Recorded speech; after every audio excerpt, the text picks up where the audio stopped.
It is playoff time in the Pick'ems, and once again, we got cooked. We got a little cooked, unfortunately, in this Stage 3. Got the Spirit 3-0, which I was actually really happy about. Most people have Mouz, and we have Mouz to advance. We have Mongols, we have Faze. We did all right.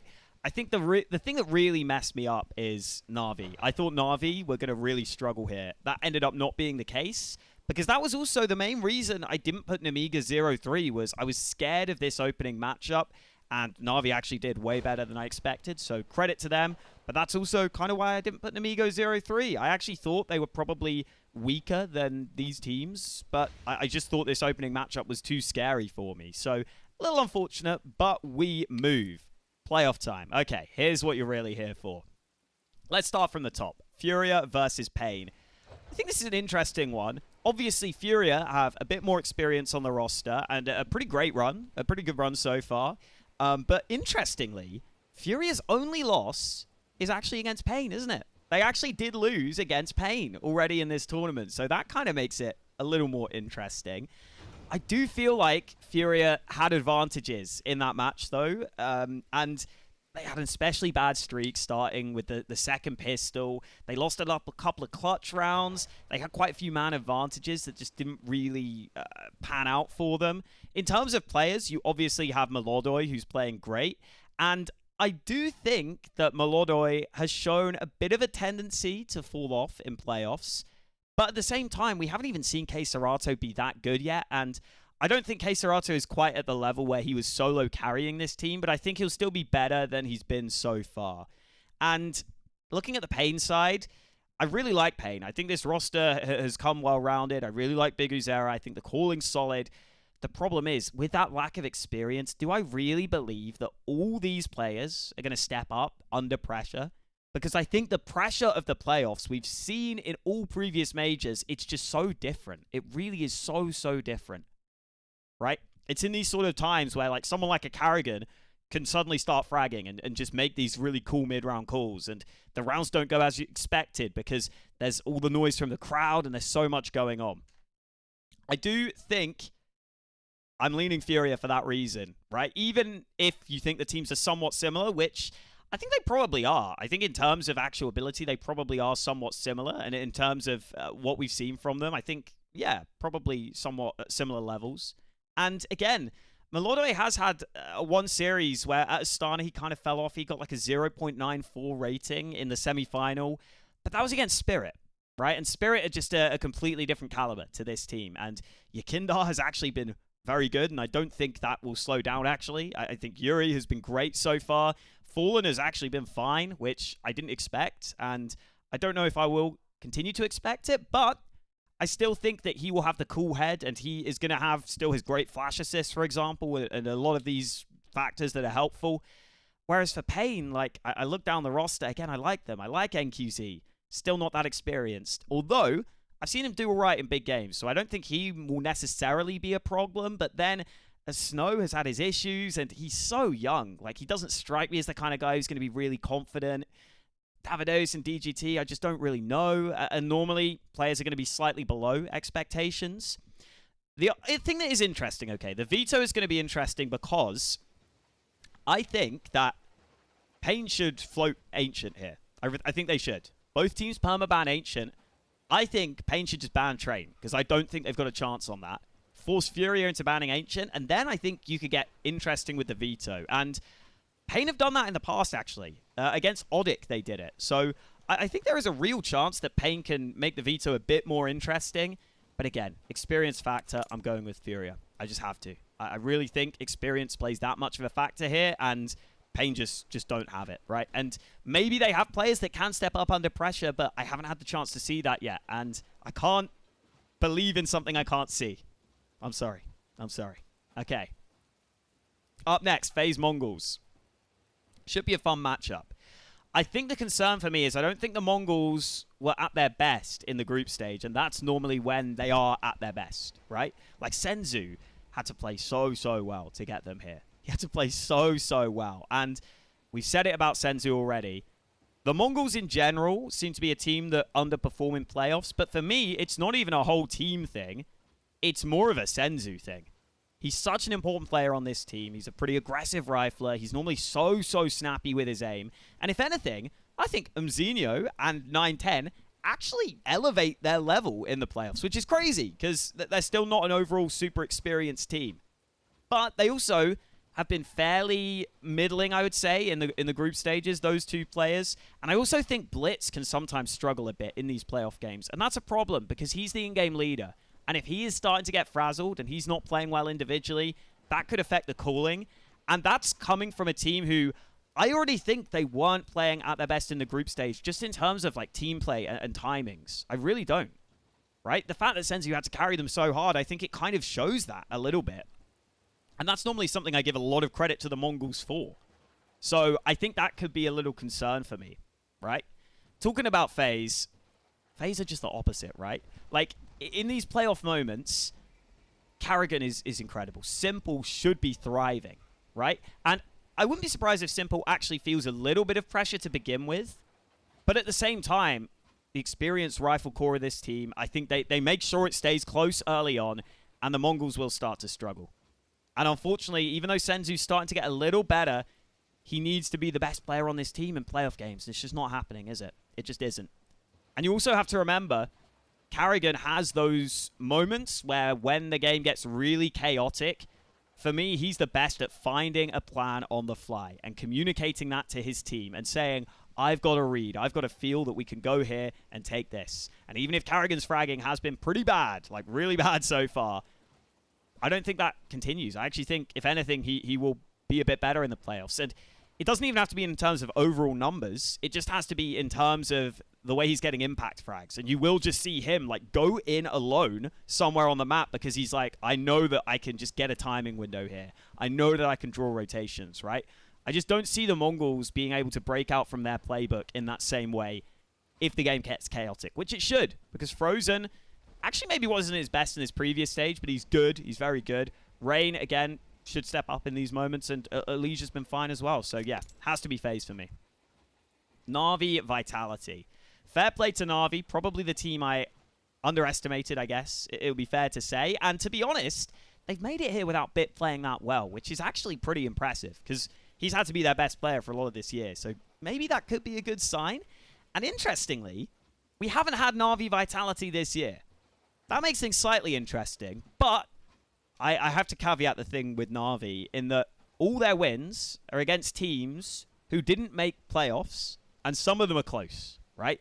Very close against G2. That was a very competitive series. Very close against 3D Max. And that alone already makes you start to think, okay, dude, like, can I really believe in you versus Vitality when I've already seen you, like, not really make it that far in playoffs previously?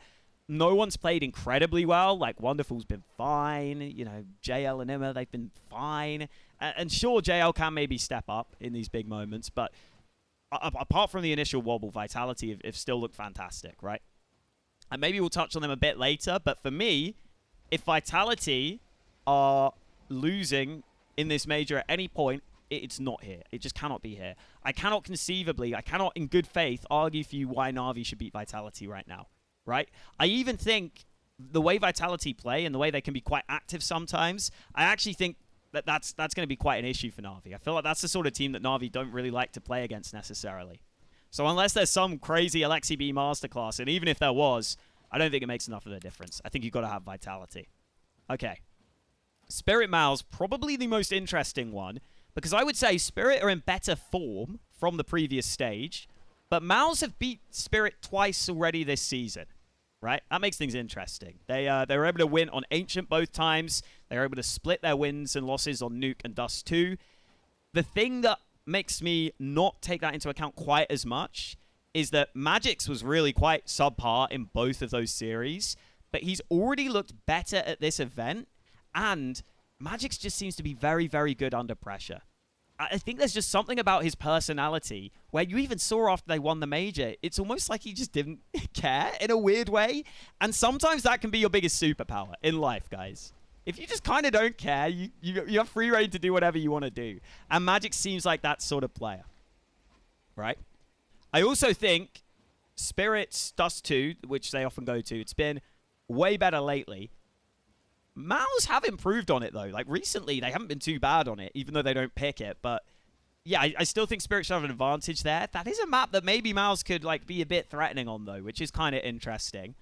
Mouz's pick, I don't think is quite as clear. Maybe a nuke, but overall, I just look at the team and the players. I think Spirit looked so good in the previous stage. Donk and Shiro both online. Magic's already playing well. Zontix, he's just pretty stable, and he's maybe someone who gets a little worse in playoff games for me, but not to a massive amount.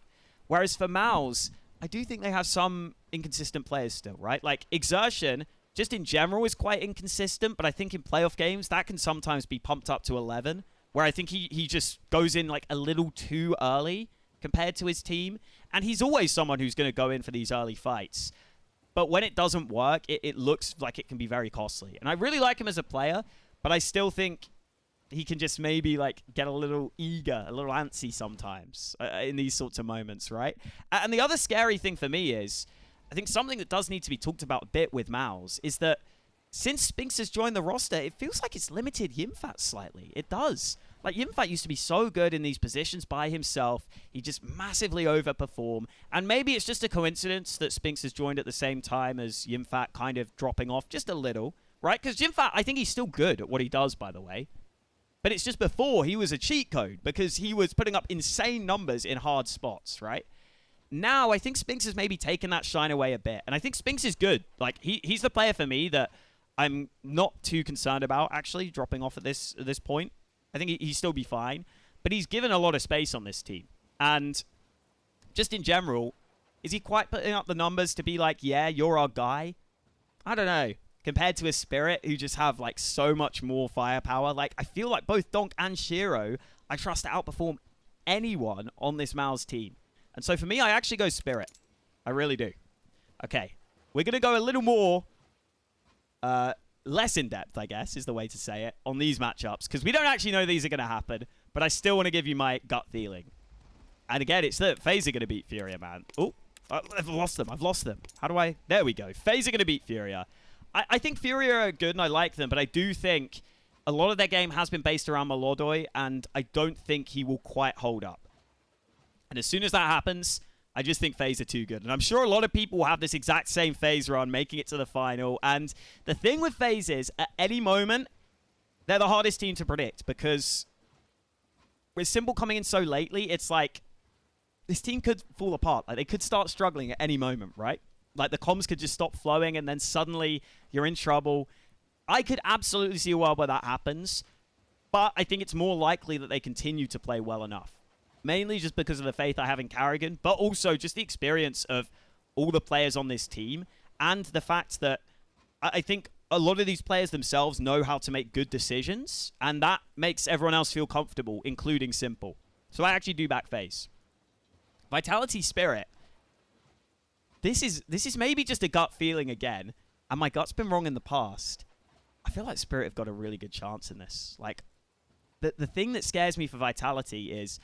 I just don't think Spirit play with, like, any pressure. Basically, none of their players seem to feel pressure in these sort of big stages and big moments for me, right? Whereas Vitality, I think they could actually put some pressure on themselves here. Like, I really do. I think they could start to think that this is, you know, their major and that they need to win it. And if the game gets close, I think Spirit could actually use that to their advantage. And in a weird way, like, I know that Vitality have beaten Spirit, obviously, in recent times they've played. Spirit have had a few close ones, man. They really have. And again, like, I'm mainly just going off vibes and gut feeling here. And even though Vitality have been so good in the previous stage, I just feel like Spirit are going to beat them. Which might seem wild, right? I don't have, like, some amazing, perfect explanation for you. But I do just feel with Spirit, there's something about this team that just does very well in big moments. And I think there's also more of a reason to believe that Vitality... are going to feel pressure here in this one, right? I also do think Mezzy was maybe, like, a little lower than usual in the group stage, but, like, not enough where I'd be concerned about it. Let's put it that way. But, yeah, I just think that Spirit, like, with Magic's playing well, that's the big one for me. I just constantly feel like Spirit are a team where we're wanting that third star and we're never having it. And when Magic's plays well, suddenly they become a completely different team. So I think this is more about Spirit than Vitality for me. But I also do think there's a reason to believe that Vitality are going to be pushed to a different level here. And I know they've been pushed close in the past, but there's no way they're not feeling that this should be their major, right? There's no way that's not in their heads a little bit. And the question is, how do they deal with that, right? And I don't know. I just think it might affect them a little more than we'd expect. Spirit versus Faze. I think if this final happens, dude, I want to believe in Faze so badly. But I honestly think whoever wins this semi-final, this is going to end up being a real final for me. Whether it's Vitality Spirit or Vitality Mouz, I think there's a good chance. This is the intense matchup. I don't think Faze quite have enough depth in their game. I don't quite. I think both Vitality and Spirit are just at such strong levels to me right now that I don't think Faze can come up with plans quickly enough to beat them. And again, maybe if they drag the game deep, like they can have that ability. But the difference is that with these teams, I think that the fundamentals are there and the players are there, right? Like for Spirit and Vitality, it's not like they're going to have players that can't come up with their own ways to win rounds, right? Towards the end of a game that's getting very chaotic, right? Because that's what you need, oftentimes. If these games get close, you need individual players who can pull you out. And I think Spirit have that. And I think they should also just be the better team all round. Whereas for FaZe, maybe you have a little more of the ability to just win BS rounds out of nowhere because of Karrigan's calling, because of players like Simple. Even Rain has had those moments. But I think when it comes down to that, Spirit are close enough in having those individual moments while also having better fundamentals as a team. So I do have to go with Spirit, which is crazy if Spirit win another major, because everyone's saying, why are you getting rid of Kurisuke? But I just think it will happen for them. I really do. That's me. That's my picks. Let's lock it in. No diamond, but I'm on the Spirit hype train, boys. Let's go. Thank you guys for watching. Catch you next time.